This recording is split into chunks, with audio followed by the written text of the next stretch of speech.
ছেলে দেখবেন মা বাবার কবরের পাশে দাঁড়াইয়া দুইটা চোখের পানি ছাড়বো আর ডাকবো রব্বির হামহুমা কামা রব্বায়ানি সগীরা। আমার আল্লাহ বলেন, বন্ধু গো, কোন সন্তান যদি মা বাবার কবরের পাশে যাইয়া আমার শিখানো এই দোয়া তেলাওয়াত করে, এরে বাবারা ভাইরা, একটা ছেলেরে হাফেজ বানাইও। আজকে মাথায় পাগড়ি দিল হাফেজের মাথায়। আমার আল্লাহ বলেন, হাসরের মাঠে হাফেজের মা বাবা যারা হবে রে, কে গো ওই হাফেজ সন্তান পেটে রাখছো, হাসরের মাঠে হাফেজের মা বাবারে আমার আল্লাহ কুদরতি নিজের হাতে মাথায় নূরের পাগড়ি পরাইয়া দিবে। যেই পাগড়ি গুলি এত উজ্জ্বল হবে, চন্দ্র সূর্যের আলো তার কাছে অন্ধকার। একবার বলুন আল্লাহু আকবার। অন্যান্য নবী রাসূলরা বলবে, আল্লাহ তারা কোন জাতির নবী, কোন কওমের নবী? আমার আল্লাহ বলবেন, না না, তারা হলো আমার কোরআনে হাফেজের মা বাবা। আমি তাদের নিজ হাতে সম্মানী পাগড়ি পরাইয়া দিলাম। এই মর্যাদা পাবেন একজন হাফেজের মা বাবা। বাজান, একটা হাফেজের মা হও, হাফেজের বাবা হও। বাজান, সারা পৃথিবীর বই পুস্তক পড়ে মা বাবার কবরের পাশে দাঁড়াইয়া যদি দোয়া করে, এই দোয়াই কামইব না? আমার আল্লাহ কোরআনে বলছে, রব্বির হামহুমা কামা রব্বায়ানি সগীরা। বলুন, সারা পৃথিবীর লেখকের বই পুস্তক পাঠ করে হাত বাড়াইলে কাজ হবে না? আল্লাহর কোরআনের এই দোয়া তেলাওয়াত করলে কাজ হবে? আল্লাহর কোরআন তেলাওয়াতে কাজ হবে নাকি হবে না? একবার বলুন আল্লাহু আকবার। এই দোয়া করতে করতে চোখ থেকে যদি একটা ফোঁটা পানি বেরিয়ে আসে, কোনো কিতাব লেখে নাকের আগা পরিমাণ, কোনো কিতাব লেখে মাছির মাথা পরিমাণ, একটু পানি চোখ থেকে বেরিয়ে গেলে এর বিনিময় আমার আল্লাহ, আমার আল্লাহ, আমার আল্লাহ মা বাবার জীবনের অপরাধ ক্ষমা করে সন্তানের চোখের পানির উসিলায় কবর জান্নাতের বাগান বানাইয়া দিবে। এরে বাবারা, শুন কোরআনের পাওয়ার কত। আল্লাহুম্মা সাল্লি সাইয়্যিদিনা মাওলানা মুহাম্মদ ওয়া আলা আলি সাইয়্যিদিনা মাওলানা মুহাম্মদ। আল্লাহুম্মা সাল্লি সাইয়্যিদিনা মাওলানা মুহাম্মদ ওয়া আলা আলি সাইয়্যিদিনা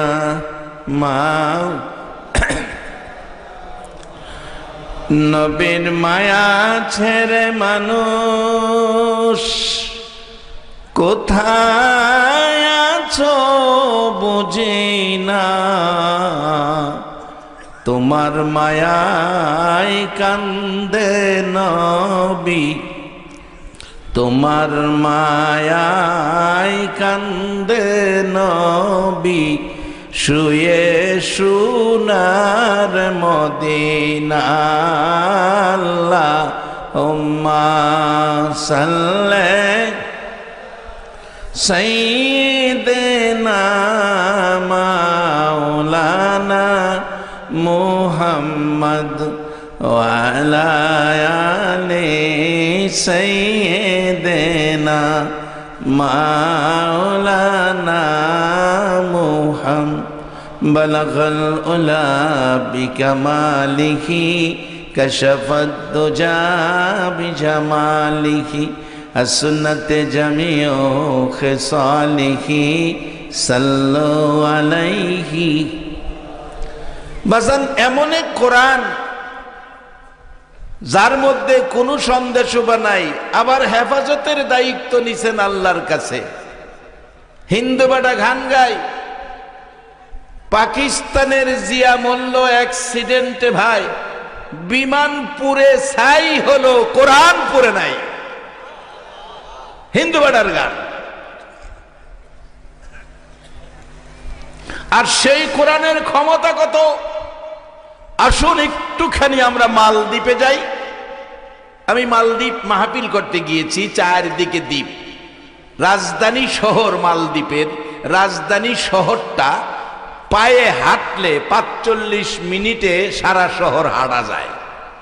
এবার মনে করেন রাজধানীটা কত বড়। বাসায় শুইলে ঢেউয়ের আওয়াজে রাত্রে ঘুমোয় না।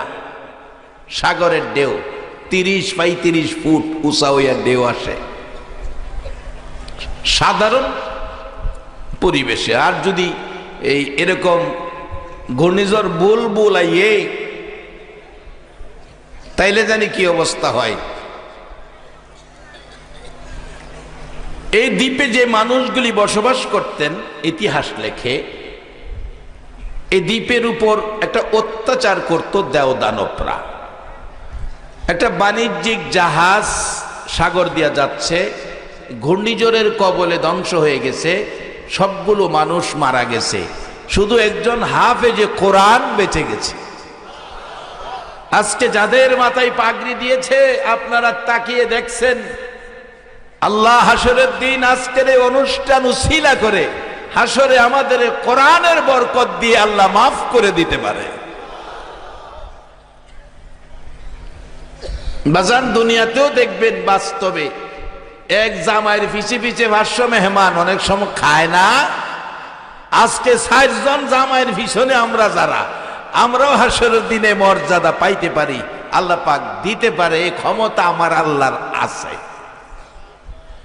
শুধু আছে আন্তাজ কইরা না তো, কোরআনের মধ্যে কইয়াই দিছে, কুল্লিয়া ইবাদিয়াল্লাযীনা আসরাফু আলা আনফুসিহিম লা তাকনাতু মির রাহমাতিল্লাহ ইন্নাল্লাহা ইয়াগফিরুয যুনুবা জামিয়া ইন্নাহু হুয়াল গাফুরুর রহিম। এই কোরআনের এই ঘোষণা আমার আল্লাহ কেন দিলেন? আমার আপনার মায়ের নবী, মা নাই বাবা নাই নবী। মা আয়েশা বলেন কত কষ্ট নবী উম্মতের জন্য করছে। সারাদিন ঘুরে ঘুরে বিকাল বেলা আমি আয়েশার ঘরে নবী ঢুকলেন। আয়েশা ডাকছে, আয়েশা খাবারের কিছু আছে, পেটে বড় খিদা। মা আয়েশা বলেন হুজুর আছে, বসুন। আপনি বিছানা করে দিলেন, বসলেন। দস্তরখানা সামনে দিলেন। কি দিলেন সামনে? সবাই বলুন বাজান, সবাই বলুন। দস্তরখানাটা কার সুন্নত? সবাই আওয়াজ করে বলুন। সকলের মুসলমানের ঘরে ঘরে টেলিভিশন পাওয়া যাবে, কিন্তু আমার নবীর সুন্নত দস্তরখানা সব ঘরে পাওয়া যাবে না। কত কষ্ট নবী করেছে উম্মতের জন্য। আজকে সে নবীর উম্মত হইয়া নবীর দস্তরখানা একটা সুন্নতের আমল আমাদের ঘরে নাই। টেলিভিশন আছে, টেলিভিশনের বিদেশি কাপড়ের গিলাপ আছে, একটা কম দামি কাপড়ের দস্তরখানা ঘরে নাই। আম্মা জান আয়েশা সিদ্দিকা রাদিয়াল্লাহু তাআলা আনহা বলেন, মাগো তিখুরের মেয়ে লোকেরা, কালকে সকালে স্বামীর হাতে ধরবা, হাতে ধরলে যদি না শুনে স্বামীর পায়ে ধরবা। স্বামী গো, আজকে বিকালে বাড়িতে আসার আগে একটা দস্তরখানা বানায়া নিয়ে আইসো, দস্তরখানায় বসাইয়া তোমারে খানা খাওয়াবো। আজকের এই ফিতনার যুগে একটা মৃত সুন্নত কেউ যদি জীবিত করে সমাজে চালু করে দেয়, 100 গলা কাটা শহীদের সওয়াব নেকি আপনার আমল নামায় দান করে দিবে। মা আয়েশা বললেন হুজুর বসেন। বসেছে, দস্তরখানার সামনে দিয়েছে, দস্তরখানার সামনে একটা প্লেট সামনে। আমার নবী বসে খাবারের অপেক্ষায় আম্মাজান আয়েশা সিদ্দিকা একটা খেজুর ঘরে ছিল, একটা খেজুর নবীর সামনে। আমার নবী একটা খেজুর সামনে দেখে ভাবলেন আর মনে ঘরে খাবার নাই। ইসলাম কত সুন্দর, কত ভ্রাতৃত্ব, কত প্রেম, কত মহব্বত। নবীজি ভাবলেন একটা খেজুর আমি যদি খেয়ে ফেলি আয়েশা না খায়া কষ্ট করবে। খেজুরটাকে দুই টুকরা করে অর্ধেক খেজুর নবী খায়া অর্ধেক খেজুর রেখে দিলেন আয়েশার জন্য। এর নাম হলো ইসলাম। স্বামী স্ত্রীর মধ্যে এই মিল মহব্বত থাকতে হবে। পানি পান করে নবী চলে গেলেন। মা আয়েশা ভাবলেন এই অর্ধেক খেজুর আমি যদি খেয়ে ফেলি, রাত্রে যদি নবী আবার আমার হুজরায় আসে, আবার খাবার চায়, আমি কোত্থেকে দিব? আর তো কিছুই করে নাই। নিজে না খাইয়া খেজুরের অংশ রেখে দিলেন নবীর জন্য। এরে বাবারা, ভাইরা, ও আমার মা বোনেরা, এইভাবে কষ্ট করে যে কোরআন আমাদের কাছে রেখে গেল, যে ইসলাম আমাদের কাছে রেখে গেল, এই ইসলাম আর কোরআন ধরে রাখা আমাদের দরকার আছে কিনা? যারা ধরে রাখবেন তারাই তো জান্নাতি হবেন। মা আয়েশা সিদ্দিকা রেখে দিলেন নবীর জন্য, খাইলেন না। রাত্রে আবার নবীজি মা আয়েশার হুজরায় ডাক দিলেন, আয়েশা দরজা খুলো। খুললেন, ঘরে ঢুকলেন। আয়েশা খাবারের কিছু আছে? জি হুজুর আছে, বসুন। দস্তরখানা দিয়ে প্লেট সামনে অর্ধেক খেজুর। আমার নবী কান্দে গো গাল বাসাইয়া। এরে আয়েশা, অর্ধেক খেজুর তোমার জন্য রেখে গেলাম, তুমি খাইলা না কেন? খেজুর খাইলা না রে আয়েশা? মা আয়েশাও কান্দে। আল্লাহর বন্ধু গো, আল্লাহর নির্দেশে মানুষের কাছে কোরআন পৌঁছানোর জন্য, মানুষকে আমানু বানানোর জন্য, মানুষকে জাহান্নাম থেকে বাঁচাইয়া জান্নাতি বানানোর জন্য সারাটা দিন আল্লাহর হাবিব কষ্ট করেন। আর আমি বাড়িতে থাকি, আমার তো কষ্ট হয় না, আমি না খায়া থাকতে পারি গো আল্লাহর বন্ধু। আল্লাহর বন্ধুরে না খায়া থাকতে দিতে পারি না, এই জন্য আমি না খাইয়া আল্লাহর হাবিবের জন্য রাইখা দিছি। এরে তিখুরের ভাইরা, দিনাজপুরের বন্ধুরা, মক্কায় নবীর জন্ম, মক্কার যুবকেরা নবীরে মারে। ওগো মক্কার নবী, দিনাজপুরের জমিনে আইসা দেখো গো, তোমার পাগলেরা কোরআনের পক্ষে মেহমান হইয়া বসে রইছে। আমার নবী এত কষ্ট করে এই রাস্তাটুকু আমাদেরকে দিয়ে গেলেন। আরো হাদিস শরীফে বলেছেন, তারাকতু ফিকুম আমরাইন লান তাদিল্লু মা তামাসসাকতুম বিহিমা কিতাবাল্লাহ ওয়া সুন্নাত রাসূলি। ও আমার উম্মতেরা, আমি তো চলে যাব, দুইটা জিনিস তোমাদের দিয়ে যাব, বড় শক্তিশালী জিনিস। একটা হলো আল্লাহর কোরআন, আর একটা আমি নবীর সুন্নাহ। বলতেছিলাম মালদ্বীপের ঘটনা।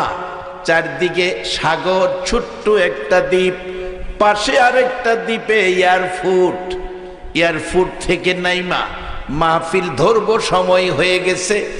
স্পিড বোট ছাড়ছে, ঢেউয়ের ভিতরে দিয়া ঝাড়, আমার ভেসার বাইরা গেছে।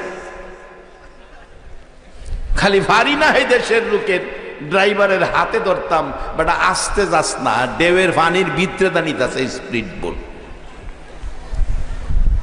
যাক, আল্লাহরে ডাকতে ডাকতে কোন রকম ওই পারে গিয়া পড়ছি।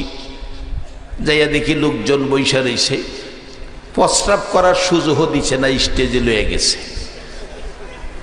আলোচনা করছি, আলোচনার শেষে দেখলাম এই দেশের যে টাকা, মাহফিল শেষে আপনারা আর কি দিছেন ব্যাগের মধ্যে কোরআনের পক্ষে? যে দেখলাম যে মানুষগুলি মাহফিল শেষে মোনাজাতের আগে দোয়ার জন্য দিতে দিতে দুই পকেটে জায়গা নাই, বুক পকেটও জায়গা নাই, টেবিলের উপরে জায়গা নাই। হিসাব করে গিয়া দেখি রুমে যাইয়া 40,000 টাকা দোয়া লেগে দিছে মুসাফা। যেই দেশটার এমন বিপদ ছিল, দেও দানবরা আক্রমণ করে মানুষ তছনছ করে ফেলতো, তখন সিস্টেম করলো, সাগরে একটা ঘর করলো। এই ঘরে এক মায়ের এক কুমারী সন্তান মেয়েকে এই ঘরটার মধ্যে সন্ধ্যার সময় দিয়ে আসে। রাত্রে দেও দানবরা নির্যাতন করে মেয়েটাকে মেরে ফেলে, সকালবেলা সরকারিভাবে লাশটা নিয়ে আসে। এই চলছে। কিন্তু জাহাজ বাণিজ্যিক অ্যাক্সিডেন্টে হাফেজে কোরআন এই মহল্লায় সাতরায়া উঠল। এই দ্বীপে হাফেজে কোরআন কই যাবে? চারদিকে শুধু সাগর। যারা মালদ্বীপ গেছেন এমন মানুষ থাকতে পারেন, কিছুই দেখা যায় না, শুধু নীল পানি আর পানি। হাফেজে কোরআন দ্বীপে বসে কোরআন শরীফ পড়ে। এক মুরব্বী দেখে মায়া হলো, বাচ্চা মানুষ কোরআন পড়তেছে। বাবা তোমার বাড়ি? আমার বাড়ি তো এই দেশে না, জাহাজ অ্যাক্সিডেন্ট হয়ে গেছে, আমি কোনো রকম বাইচা গেছি, সবাই তো মরে গেছে। আসো বাবা, এখানে কই থাকবো, আমার বাড়িতে আসো। বাড়িতে থাকলেন। বেশ কিছুদিন পর দেখে একদিন এই ঘরের মুরব্বী চাচা কান্দে, চাচি কান্দে, তার মেয়েও কান্দে। জিজ্ঞেস করলো, হাফেজে কোরআন বাচ্চা ছেলে, এখনো দাড়ি মুছ ওঠে নাই, ছোট বাচ্চা হাফেজ হয়ে গেছে। গত রাত্রের আগে রাত্রে এরকম 7 জন হাফেজের মাথায় পাগড়ি পরানো হয়েছে। বাবারে, একটা কোরআনবাহী গাড়ি, যারা আজকে কোরআন কণ্ঠস্থ করে সিনাই ঢুকাইছে, এমন একটা কোরআনবাহী গাড়ি রাস্তা দিয়ে হাইটা গেলে নূরের তৈরি ফেরেশতারা নূরের পর হাফেজে কোরআনের পায়ের নিচে বিছাইয়া দেয়। আমেরিকার প্রেসিডেন্ট ডোনাল্ড ট্রাম্প যদি বাংলাদেশে হাঁটে, নূরের তৈরি ফেরেশতারা কি নূরের ভর বিছাইয়া দিব? সালা অবিছাইতে। আরে কোরআনে হাফেজ রাস্তা দিয়ে হাইটা যাওয়ার বরকতে আশেপাশে যদি কবরস্থান থাকে, আল্লাহ বলেন ফেরেশতারা হাফেজে কোরআন আসতেছে, আযাব বন্ধ কর। ফেরেশতারা কই, আল্লাহ আপনি না কইলেন কঠিন আযাব দিতাম? আল্লাহ কই বন্ধ কর, নাইলে হেরা বন্ধ করায় লেব।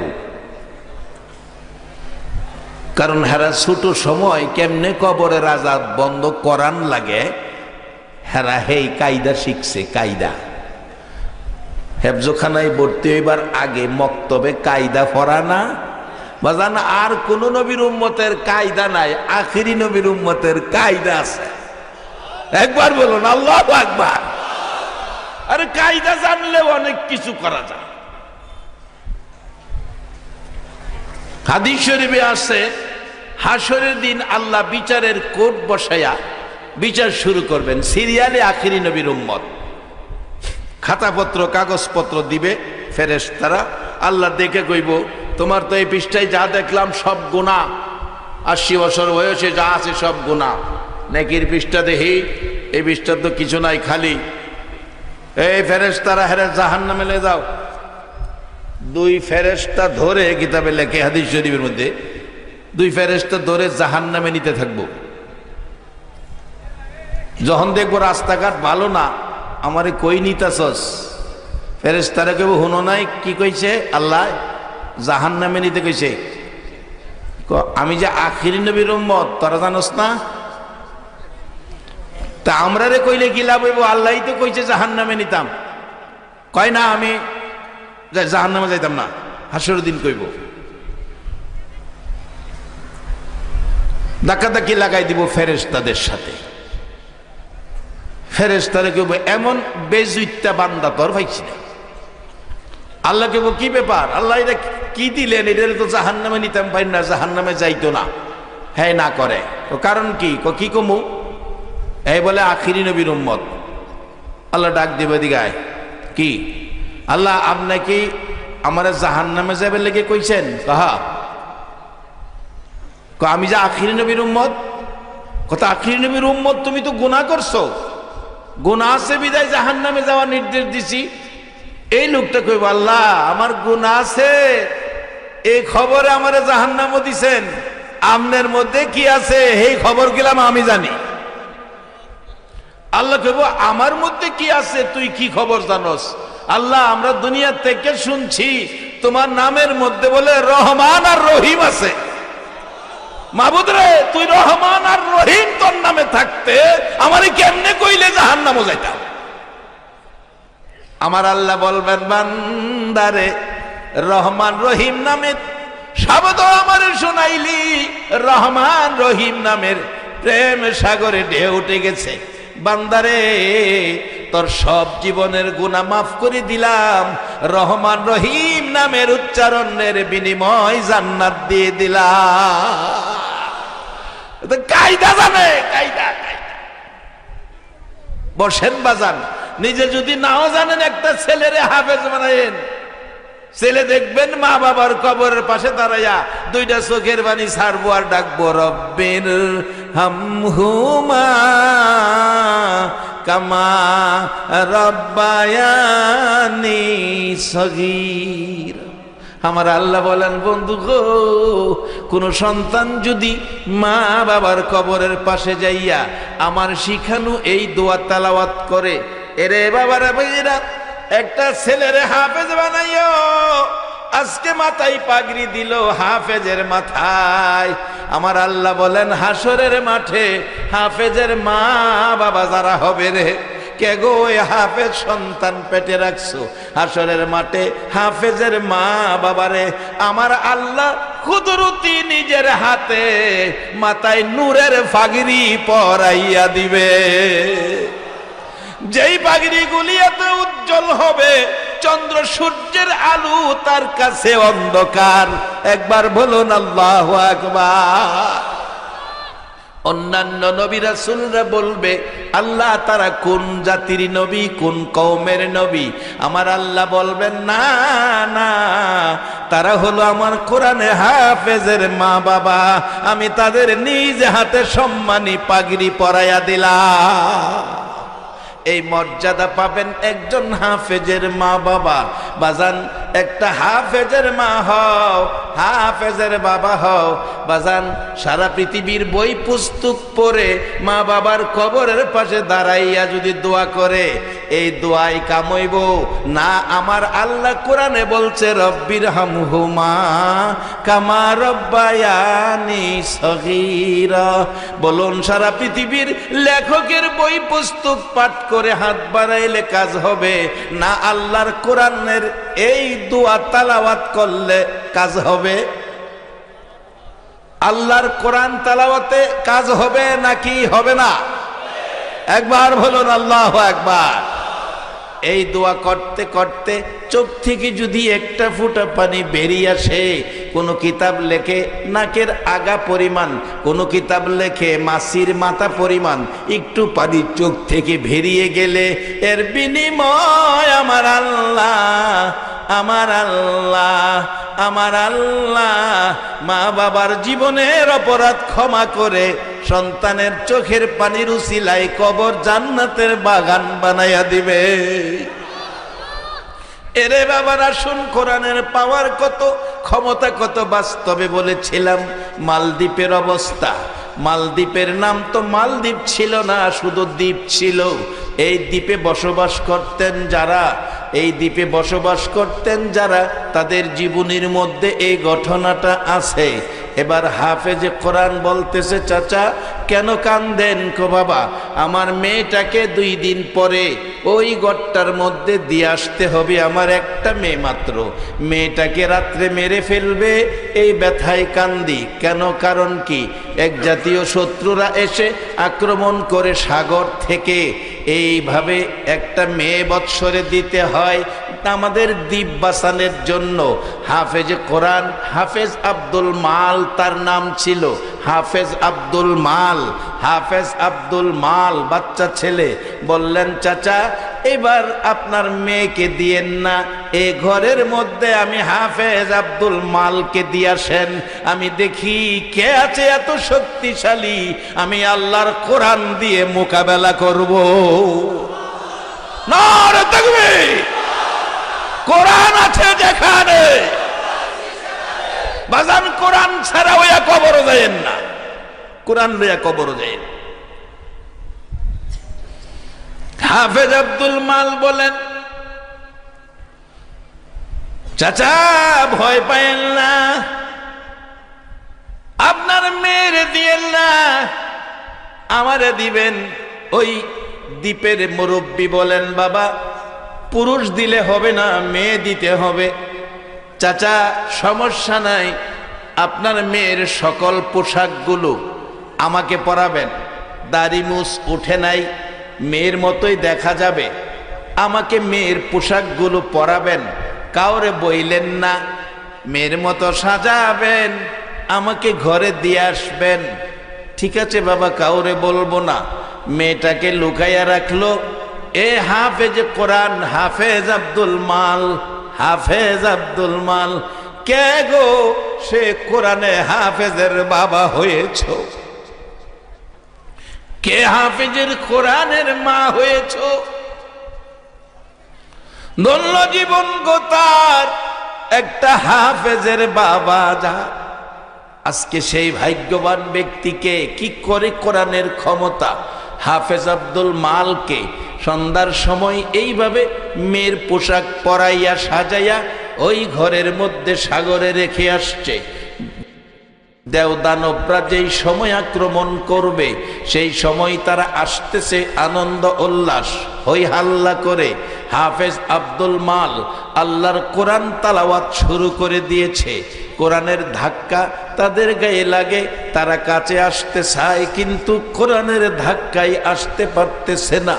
বলল আজকে আবার কোন শত্রু আইসা গেল। দেওদানবরা ভাবতেছে আমরা তো তার সাথে পারছি না, এ আবার কে আসলো। এইভাবে কোরআন তালাওয়াত করতে করতে তারা কাছাকাছি আসলে কোরআনের এমন এক জায়গায় পৌঁছে গেছে হাফেজ আব্দুল মাল, সেই কোরআনের ধাক্কায় সকল দেওদানব মিসমার হয়ে গেছে, সব পানি হয়ে গেছে। সকালবেলা সরকারের নির্দেশে ওই দ্বীপের লোকেরা লাশ আনতে গেছে, যাইয়া দেখে একটা মহিলা বসে বসে কোরআন শরীফ পড়ে। আরে এটা কোন মহিলা? সুরতে দেখা যায় মহিলা, কিন্তু কণ্ঠে বোঝা যায় পুরুষ। এর নিয়ে আসলো এই দেশের রাষ্ট্রপ্রধানের কাছে। রাষ্ট্রপ্রধান আসলো, ঘটনা কি? তো মারতে পারলো না, মরে নাই, ঘটনা কি? বলল মাগো তুমি কি ঘটনা হয়েছে বলো। না আসছিল তো সবাই, আমারে মারবো কই, আমি তো এদের মেরে ফেলছি। কই কণ্ঠে তো বোঝা যায় তুমি পুরুষ। কই জি আমি হাফেজ আব্দুল মাল, আমি একজন কোরআনে হাফেজ, আমার সিনায় আল্লাহর কোরআন। একজন হাফেজে কোরআনকে যেখানে দাফন করা হয়েছে 200 বছর পরে হাফেজে কোরআনের লাশটা মাটির নিচে অক্ষত অবস্থায় পাবেন। একটা হাফেজে কোরআনের লাশ যদি হাফেজের আমল ভালো থাকে তার গায়ে মাটি স্পর্শ করতে পারবে না, আর যদি আমল ভালো নাও থাকে এই বুকে সিনাটার মধ্যে মাটি স্পর্শ করতে পারে না।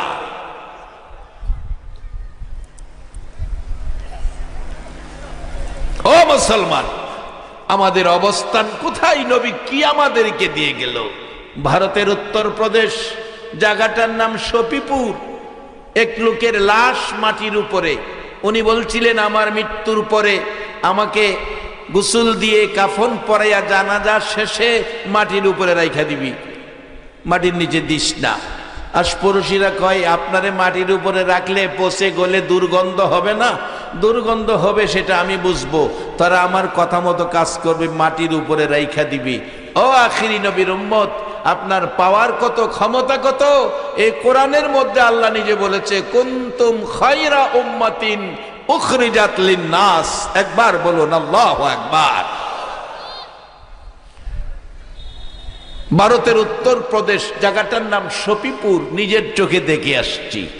2003-এ ওই এলাকায় গেছিলাম, অন্যান্য এলাকায় আর পরেও গেছি, ওই এলাকায় 2003-এ গেছিলাম।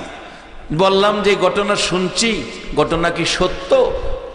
যিনি খাদেম উনি বললেন হ্যাঁ সত্য, একটা 4 চালের টিনের ঘর, ওয়াল করা, দরজা খুললো, ভিতরে ঢুকলাম, 4টা কবর মাটির নিচে, এই লাশটা উপরে, এটা কাঠের বাক্স হালকা উপরে দিয়া রাখছে, লাশটা মাটির উপরে। জিগাইলাম এই লাশটা মাটির উপরে আজকে কতদিন? 2003-এর হিসাব দিল 400 বছর হইছে লাশটা মাটির উপরে। আখরি নবীর উম্মত, কোরআনের পক্ষের মেহমান, কোরআনের এক্সরে দিয়ে তুমি যদি তোমার দেহটাকে পরিষ্কার রাখতে পারো, আল্লাহর কসম কোরআনের পক্ষের মেহমানকে মাটিয়ে খাওয়ার ক্ষমতা নাই, একটা মশা মাছি বসার ক্ষমতা নাই।